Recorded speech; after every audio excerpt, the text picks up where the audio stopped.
Assalamualaikum warahmatullahi wabarakatuh. Pada kesempatan hari ini kami akan mempresentasikan materi tentang berita-berita di media. Sebelum itu, perkenalkan, nama saya Muhammad Ramadan Al-Bukhari Muslim. Dan saya Samuel Jovias Sudunga Simanjuntak. Selanjutnya ada susunan pembahasan. Yang pertama itu ada pengertian teks berita. Yang kedua, ciri-ciri teks berita. Yang ketiga, syarat-syarat berita. Yang keempat, unsur-unsur berita. Dan yang terakhir, struktur, pola penyajian, dan kaidah kebahasaan. Pengertian teks berita.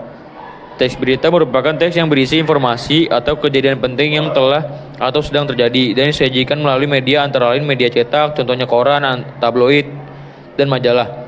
Media elektronik contohnya radio, televisi, dan film, dan media online contohnya website di internet. Informasi yang disampaikan dalam berita adalah peristiwa yang aktual, penting, dan menarik untuk diketahui oleh masyarakat. Oleh karena itu, berita haruslah berisi fakta.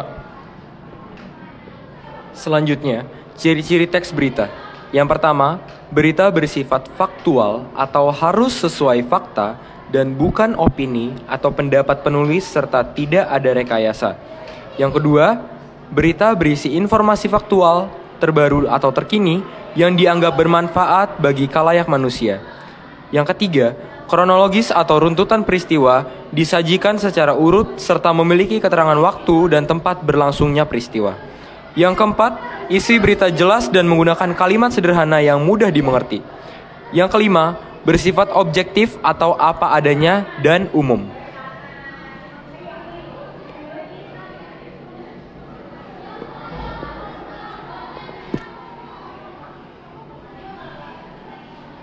Syarat teks berita. Yang F nih, menarik perhatian. Berita harus menarik dan di luar kebiasaan. Berita juga harus bermanfaat dan penting untuk disampaikan kepada masyarakat.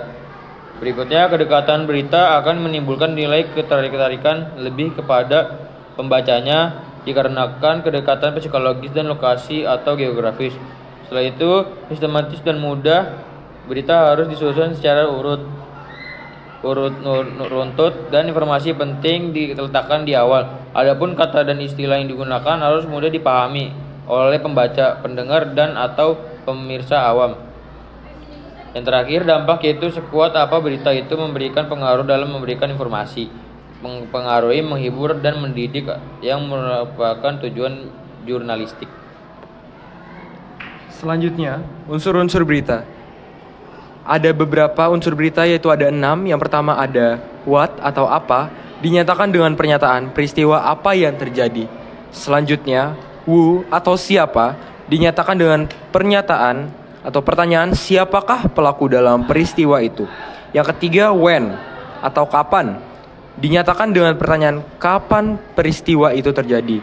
Yang selanjutnya, yang keempat, where atau di mana, dinyatakan dengan pertanyaan di mana peristiwa itu terjadi.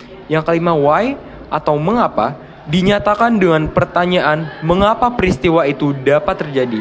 Yang terakhir, how atau bagaimana, dinyatakan dengan pertanyaan bagaimana peristiwa itu terjadi. Selanjutnya, struktur berita, yaitu ada judul, badan berita, teras berita, kaki berita. Oke, kita bahas dulu ya. Judul atau headline. Judul berita atau headline biasanya memuat tentang kejadian yang akan dibahas. Untuk teras berita atau kepala berita terdapat di awal berita, merupakan pembuka tentang berita yang ingin disampaikan. Dan untuk badan atau body atau tubuh berita, badan berita berisi informasi yang merupakan kelanjutan dari teras berita. Badan berita berisi peristiwa-peristiwa secara rinci mengenai keseluruhan berita.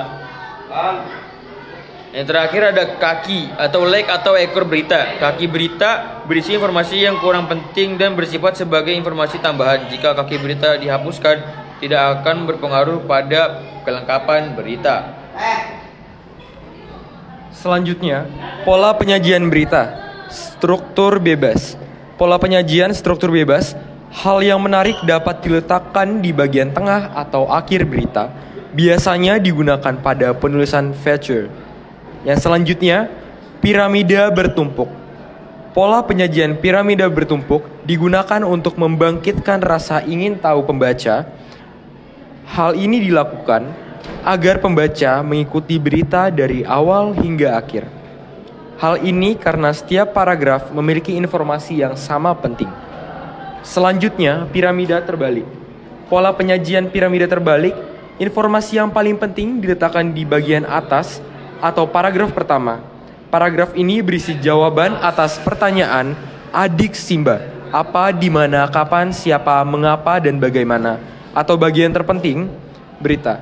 Kemudian di bawahnya dituliskan informasi tambahan atau yang kurang penting.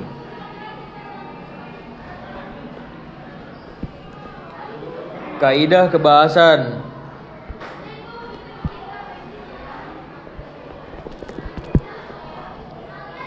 Bahasa baku netral dan objektif. Berita menggunakan bahasa baku netral dan objektif.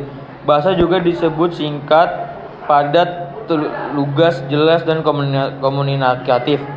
Bahasa baku merupakan bahasa yang mengucapkan penulisannya sesuai dengan kaidah-kaidah standar seperti KBBI, EYD, Tata Bahasa Baku, dan ensiklopedia. Konjungsi. Konjungsi adalah kata penghubung yang digunakan untuk menghubungkan kata, frasa, klausa, atau kalimat dalam suatu teks.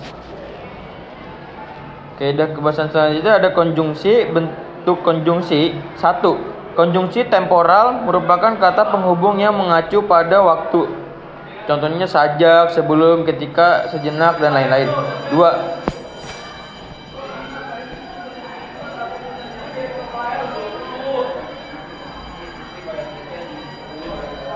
Konjungsi kronologi merupakan kata penghubung untuk menjelaskan urutan waktu. Yang ketiga, konjungsi bahwa berfungsi sebagai penerang kata yang diikuti. Hal ini terkait dengan pengubahan bentuk kalimat langsung menjadi tidak langsung. Kaidah kebahasan selanjutnya ada kutipan langsung dan tidak langsung. Berita menggunakan kutipan langsung dan kutipan tidak langsung. Kutipan langsung diapit oleh tanda petik, dan kutipan tidak langsung tanda petik yang diungkapkan kembali oleh penulis dengan bahasa sendiri. Kutipan ini digunakan untuk menyampaikan hasil wawancara dengan narasumber.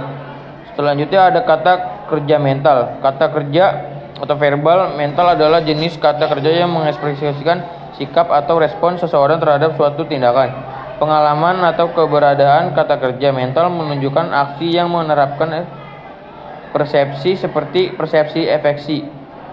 Contoh ada suasana hati, misalnya suka, khawatir, dan kognisi, pengetahuan perasaan.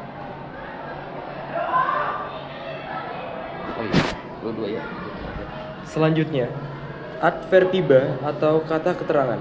Adverbiba adalah keterangan yang menjelaskan verba, adjektiva, atau adverbiba lain. Pada umumnya, adverbia digunakan sebagai pewatas. Adverbia yang digunakan dalam teks berita biasanya menunjukkan keterangan tempat, waktu, suasana, dan cara. Verba transitif dan verba pewarta. Teks berita menggunakan verba transitif, yaitu kata kerja yang bentuknya dapat diubah antara pasif dan aktif. Dengan demikian, saat ditulis dalam bentuk pasif dapat diubah ke bentuk aktif, begitu juga dengan sebaliknya. Selanjutnya, verba transitif dan verba pewarta. Teks berita juga menggunakan verba pewarta, yakni kata kerja yang menunjukkan adanya suatu percakapan.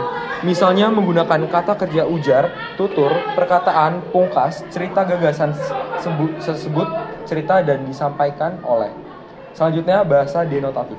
Teks berita menggunakan bahasa denotatif atau bahasa yang memiliki makna yang sebenarnya. Dengan demikian, teks berita tidak boleh memakai kata yang nantinya menjadi ambigu dan menimbulkan kesalahpahaman. Sekian presentasi yang kami sampaikan. Kurang lebihnya mohon maaf. Wassalamualaikum warahmatullahi wabarakatuh.